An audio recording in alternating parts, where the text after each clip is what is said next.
Georgia Bulldogs do it again. Go down to the state of Florida, win a recruiting battle. This time it's four-star receiver Tyler Williams. Gorney, a guy that can do it as a receiver, also on special teams. Nice addition for the Dogs. Yeah, it is a nice addition. And I don't want this one to go under the radar because Williams is a really talented receiver on the high school level who doesn't really get too many opportunities to put up the big stats. So as you go down the list of receivers, not only in Florida, throughout the Southeast, nationally, you're going to see guys with 1,000-yard seasons and 20 touchdowns. And then you're going to see Tyler Williams' stats. And you're like, why is this guy rated so high? They don't throw the ball. That's an offense that's not going to deliver the ball a ton to him. He's not going to put up big numbers. But in terms of talent, when he does get the ball in his hands, he's great. He's a great route runner. He has great hands, nice size.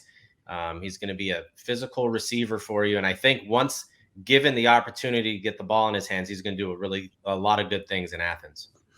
Yeah, and he plays with a little bit of an edge. We saw now nobody compares to George Pickens in terms of that area, but we see him. He has a little bit of that wide receiver one type swagger that you look for, especially for an elite wide receiver, right?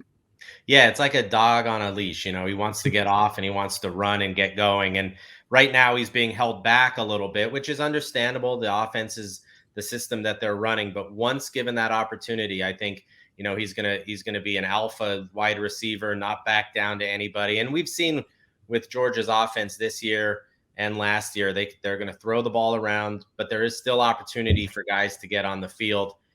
Some guys will be leaving. But, I've talked to some guys that have either been committed to Georgia or looking to commit to Georgia, and they're talking about an electric offense up and down the field, excitement. And that has not been really Georgia's MO on offense in recent years, and it has been recently. So they're going to be able to put up points. Tyler Williams is going to go in there and be very aggressive, want to get on the field early and prove that he's one of the better wide receivers in this class. And I think he is. I think he's a really talented guy with a whole lot going for him.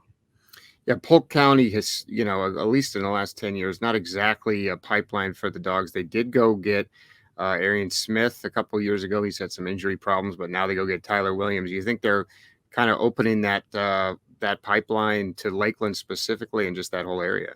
Yeah, we'll see. I mean, they can go wherever they want, and I think they're going to have success. There are certain pockets of Florida that might be more difficult than others just because of, recent recruiting trends and other people having success in those areas.